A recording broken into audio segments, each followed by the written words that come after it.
ചെമ്പനീർ പൂവിൻ്റെ പുതിയ എപ്പിസോഡിലേക്ക് എല്ലാവർക്കും സ്വാഗതം. സച്ചി വളരെ സന്തോഷത്തോടെ ഓടി വീട്ടിലേക്ക് വരികയാണ്. അച്ഛാ അച്ഛ എന്ന് വിളിച്ചുകൊണ്ടാണ് സച്ചിയുടെ വരവ്. രവീന്ദ്രൻ ചോദിക്കുന്നുണ്ട്, നീ എന്തിനാ എത്ര വലിയ ശബ്ദത്തിൽ വിളിക്കുന്നേ? ഞാൻ ഇവിടെ തന്നെ ഇല്ലേ? അപ്പോൾ സച്ചി പറയുകയാണ്, അച്ഛാ ഒരു കാര്യമുണ്ട്, രേവതിയും കൂടി വരട്ടെ. രേവതി ഇങ്ങുവാ.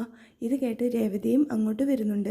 രവീന്ദ്രൻ സച്ചിയോടെ എന്താ കാര്യം, ഇനിയെങ്കിലും പറ എന്ന് പറയുമ്പോൾ, അച്ഛാ ഈ ഫോമിലൊന്ന് സൈൻ ചെയ്യേ, അമ്മയെ കൊണ്ടും ചെയ്യിപ്പിക്കണം. അപ്പോൾ ശ്രുതി പറയുകയാണ്, എന്തടാ ഇത്, ബസ്സിൽ പോകുമ്പോൾ നോട്ടീസ് കൊടുത്തിട്ട് ക്യാഷ് മേടിക്കുന്നത് പോലെ, അതുപോലത്തെ എന്തെങ്കിലും ആണോ ഇത്? അങ്ങനത്തെ എന്തോ എടുത്തിട്ട് വന്നതാണെന്ന് തോന്നുന്നു. അപ്പോൾ സച്ചി ശ്രുതിയോട് പറയുകയാണ്, എപ്പോഴും നിനക്ക് ക്യാഷിൻ്റെ ചിന്ത മാത്രമേ ഉള്ളൂ. അപ്പോൾ ശ്രുതി പറയുന്നുണ്ട്, അല്ല പെട്ടെന്ന് ഒരു ഫോമിൽ സൈൻ ചെയ്യാൻ പറഞ്ഞാൽ പിന്നെ എന്താണ്? ഈ വീട് നിൻ്റെ പേരിൽ എഴുതി വാങ്ങുകയാണോ?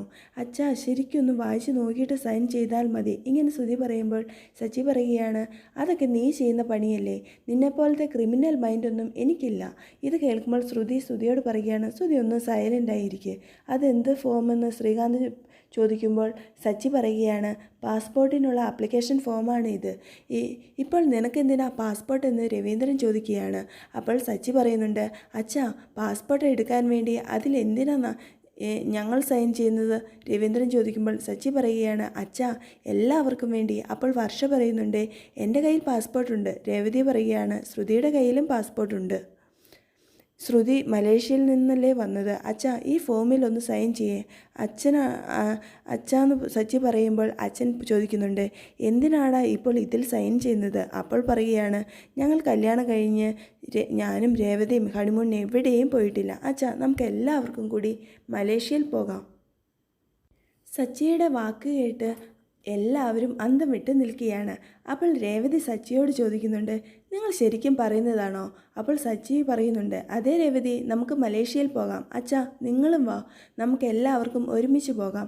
അപ്പോൾ രവീന്ദ്രൻ പറയുന്നുണ്ട്, നിങ്ങൾ പോയിട്ട് വാ. അപ്പോൾ സച്ചി പറയുകയാണ്, നമുക്ക് എല്ലാവർക്കും ഫാമിലി ട്രിപ്പായി പോകാം. ചിലവ് അധികം ആകില്ല എന്ന് രവീന്ദ്രൻ ചോദിക്കുമ്പോൾ സച്ചി പറയുകയാണ്, ചിലവ് കുറവായതുകൊണ്ടാണ് മലേഷ്യക്ക് പോകാമെന്ന് പറയുന്നത്. ഇത് കേട്ട് ശ്രുതി ഒന്ന് ഞെട്ടി നിൽക്കുകയാണ്. അച്ഛാ മലേഷ്യയിലേക്ക് പോകാനുള്ള ടിക്കറ്റ് നമ്മൾ എടുത്താൽ പോരെ, ബാക്കി ചിലവ് നോക്കാൻ അവിടെ ആളുണ്ടല്ലോ.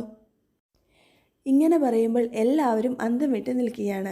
അപ്പോൾ ശ്രീകാന്ത് ചോദിക്കുന്നുണ്ട്, അവിടെ ആരാ നമുക്കുള്ളത്? അപ്പോൾ സച്ചി പറയുകയാണ്, അവിടെ ശ്രുതിയുടെ വീടില്ലേ, അവിടെ ശ്രുതിക്ക് സ്വത്തും സ്ഥലവും ഉണ്ടല്ലോ. ഇത് കേൾക്കുമ്പോൾ എല്ലാവരും അതിനെക്കുറിച്ച് ചിന്തിക്കുന്നുണ്ട്.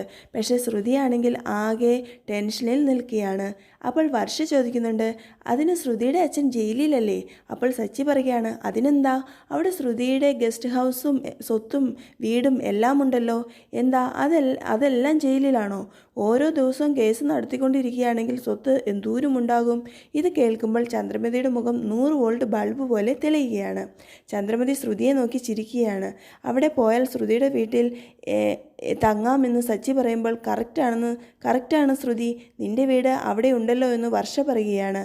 അപ്പോൾ ശ്രീകാന്ത് ചോദിക്കുകയാണ്, താമസിക്കാൻ വീടൊക്കെയുണ്ട്, പക്ഷേ അവിടെ ചെന്നാൽ ട്രാവൽ ചെയ്ത് ചുറ്റി കാണാൻ ഒത്തിരി പൈസയാകില്ലേ? ഇങ്ങനെ ശ്രീകാന്ത് പറയുമ്പോൾ സച്ചി പറയുകയാണ്, സാധാരണ ഡ്രൈവറായ എൻ്റെ വീട്ടിൽ എൻ്റെ അടുത്ത് 2 കാറുണ്ട്.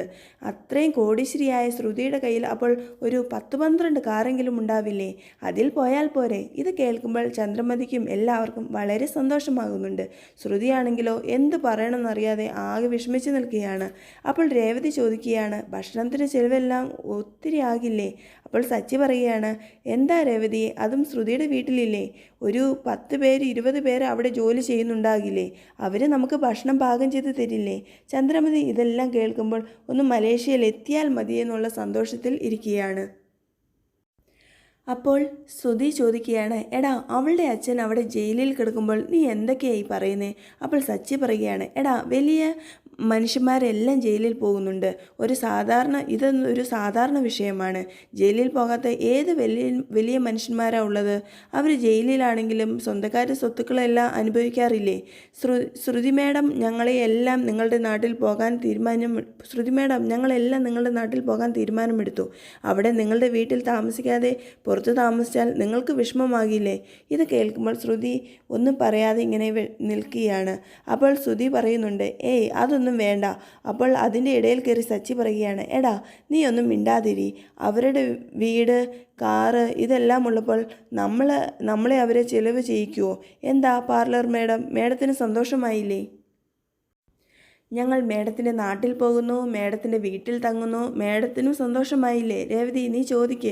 അപ്പോൾ രേവതി പറയുകയാണ്, അത് നിങ്ങൾ പറയുന്നില്ലേ? അപ്പോൾ സച്ചി പറയുകയാണ്, കണ്ടോ അച്ഛാ, ഭർത്താവ് പറയുമ്പോൾ ഭാര്യ മിണ്ടാതിരിക്കുന്നത് കണ്ടില്ലേ? അതാണ് എൻ്റെ ഭാര്യ. എന്നിട്ട് സച്ചി ശ്രുതിയോട് ചോദിക്കുകയാണ്, എന്താ പാർലർ മേഡം, ഞങ്ങൾക്കായി നീ ഇതൊന്നും ചെയ്യില്ലേ? അപ്പോൾ ചന്ദ്രമതി പറയുകയാണ്, നിങ്ങൾക്കായി ഒന്നും ശ്രുതി ചെയ്യില്ല, പക്ഷേ എനിക്കായി ശ്രുതി എല്ലാം ചെയ്യും അല്ലേ ശ്രുതി എന്ന് ചന്ദ്രമതി ചോദിക്കുമ്പോൾ ശ്രുതി വളരെ നിസ്സഹായ ഭാവത്തിൽ ഇങ്ങനെ നിൽക്കുകയാണ്. ഇത് കേൾക്കുമ്പോൾ ചന്ദ്രമതിക്ക് ഒരുപാട് സന്തോഷമാകുന്നുണ്ട്. കണ്ടോ അച്ഛാ ശ്രുതിയുടെ സന്തോഷം, അതുകൊണ്ടാണ് നിങ്ങളോട് വരാൻ പറഞ്ഞത്. അവിടെ വെച്ച് ശ്രുതിയുടെ അച്ഛനെ നിങ്ങൾക്ക് കാണുകയും ചെയ്യാമെന്ന് സച്ചി പറയുമ്പോൾ അതിന് അവർ ജയിലിലല്ലേ എന്ന് രവീന്ദ്രൻ ചോദിക്കുകയാണ്. അപ്പോൾ സച്ചി പറയുന്നുണ്ട്, അച്ഛാ നമുക്ക് അവരെ നമ്മൾ ആരെങ്കിലും ഹോസ്പിറ്റലിൽ കിടക്കുകയാണെങ്കിൽ പോയി കാണുകയില്ലേ? അതുപോലെ നമുക്ക് അവരെ ജയിലിൽ ചെന്ന് കാണാം. അതിനെന്താ പ്രശ്നം? പിന്നെ അദ്ദേഹം മാത്രമല്ലല്ലോ അവിടെയുള്ളത്, പാർലർ മേഡത്തിൻ്റെ അമ്മയും അവിടെയില്ലേ? അവരുടെ അമ്മ മരിച്ചെന്ന് രവീന്ദ്രൻ പറയുമ്പോൾ സച്ചി പറയുകയാണ്, അച്ഛാ രണ്ടാമത് കല്യാണം കഴിച്ചില്ലേ മലേഷ്യയിലുള്ളവരെ, അവരവിടെ ഉണ്ടല്ലോ എന്ന് പറയുമ്പോൾ ചന്ദ്രമതി പറയുകയാണ്, അത് ശരിയാ, അവരവിടെയുണ്ട്. ഇതൊക്കെ കേൾക്കുമ്പോൾ ശ്രുതി ഒന്നും പറയാതെ ഇങ്ങനെ വിഷമിച്ച് നിൽക്കുകയാണ്. അപ്പോൾ സച്ചി പറയുകയാണ്, അച്ഛാ നമുക്ക് എല്ലാവർക്കും മലേഷ്യയിൽ പോകാം.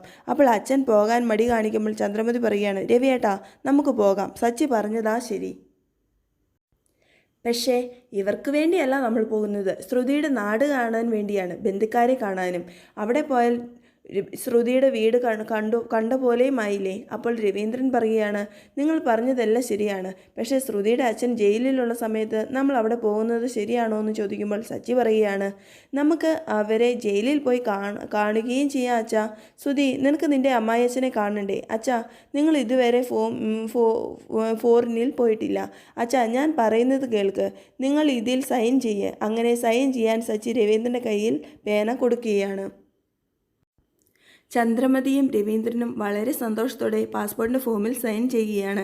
ഇതൊക്കെ ശ്രുതിയും സുധിയും വളരെ വിഷമത്തിൽ കണ്ട് റൂമിലേക്ക് കയറി പോവുകയാണ്. ശ്രുതിക്കാണെങ്കിൽ തൻ്റെ കള്ളം വെളിച്ചത്താകുമോ എന്നുള്ള ആകെ ടെൻഷനിൽ ഇങ്ങനെ നിൽക്കുകയാണ്. ശ്രുതിയോട് ദേഷ്യപ്പെട്ട് പറയുകയാണ്, എന്തിനാ ഇവർ ഇങ്ങനെയൊക്കെ ചെയ്യുന്നത്? എന്തിനാ ഇപ്പോൾ മലേഷ്യയിലോട്ട് പോകുന്നത്? അപ്പോൾ ശ്രുതി പറയുകയാണ്, കറക്റ്റ് ശ്രുതി, നമ്മളാണ് ആദ്യം മലേഷ്യയിൽ പോകേണ്ടിയിരുന്നത്, നമ്മൾ പോകേണ്ടതായിരുന്നു, അതുകൊണ്ട് നമ്മൾ പോകാതെ അവർ ആദ്യം പോകുന്നു. അപ്പോൾ ശ്രുതിയെ നോക്കി മനസ്സിൽ വിചാരിക്കുകയാണ്, ഞാൻ പറഞ്ഞത് എന്താണോ ഇവൻ മനസ്സിലാക്കിയത് എന്താണോ, ഇവൻ വേറെ എന്തൊക്കെയോ പറയുന്നു. ഇപ്പോൾ സച്ചിയെ എങ്ങനെ മലേഷ്യയിൽ പോകാതെ നിർത്തണം എന്ന് അതിനുവേണ്ടി എന്താണ് ചെയ്യാൻ പറ്റുന്നതെന്ന് ചിന്തിക്കുകയാണ് ശ്രുതി. ഇനി പിറ്റേ ദിവസത്തെ സീനിൽ കാണിക്കുന്നത് രേവതിയും സച്ചിയുമാണ്. രേവതി സച്ചിയോട് ചോദിക്കുകയാണ്, നിങ്ങൾ എന്തിനാ ഇപ്പോഴും ഓരോന്നിങ്ങനെ പറഞ്ഞുകൊണ്ടിരിക്കുന്നത്? നമ്മൾ എന്തിനാ ഇപ്പോൾ മലേഷ്യയിലേക്ക് പോകുന്നത്? അതിനൊക്കെ നമ്മുടെ കയ്യിൽ എവിടെയാണ് പൈസയുള്ളത്? നിങ്ങൾ വെറുതെ വായിൽ വരുന്ന ഓരോന്നും പറഞ്ഞുകൊണ്ടിരിക്കുകയാണല്ലോ. ഇപ്പോൾ നമ്മൾ സ്വരുക്കൂട്ടി വെച്ചിരിക്കുന്ന പൈസയെല്ലാം മലേഷ്യയിൽ കൊണ്ടുപോയി കളയാനാണോ? എത്ര കഷ്ടപ്പെട്ടാണ് ഈ പൈസയെല്ലാം നമ്മൾ ചേർത്ത് വെച്ചത്?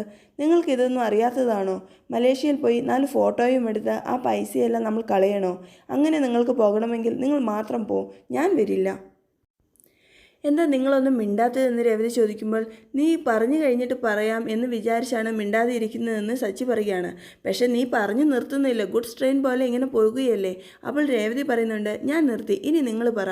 അപ്പോൾ പാൻറ്റിൻ്റെ പോക്കറ്റിൽ നിന്നും കണ്ണടയൊക്കെ എടുത്ത് മുഖത്ത് വെച്ച് നടക്കുകയാണ് നമ്മുടെ സച്ചി. രേവതിക്ക് ഇത് കണ്ടിട്ട് നല്ല ദേഷ്യം വരുന്നുണ്ട്. രേവതി ആകെ അന്താളിച്ച് ഇങ്ങനെ നിൽക്കുകയാണ്. നിങ്ങൾ എന്തിനാ കണ്ണടയും വെച്ച് ഇങ്ങനെ നടക്കുന്നതെന്ന് രേവതി ചോദിക്കുമ്പോൾ സച്ചി രേവതിയെ അടുത്തോട്ട് വിളിക്കുന്നുണ്ട്. എന്നിട്ട് ഒരു കണ്ണട രേവതിക്കും വെച്ച് കൊടുക്കുകയാണ്. ഇപ്പോൾ എങ്ങനെ ഇരിക്കുന്നു? നമ്മൾ സാധാരണ മനുഷ്യർ പല കള്ളത്തരങ്ങളും കണ്ടുപിടിക്കേണ്ടതല്ലേ? അപ്പോൾ രേവതി പറയുന്നുണ്ട്, എന്നാലും മലേഷ്യയിൽ പോകുന്നതിനെ പറ്റി.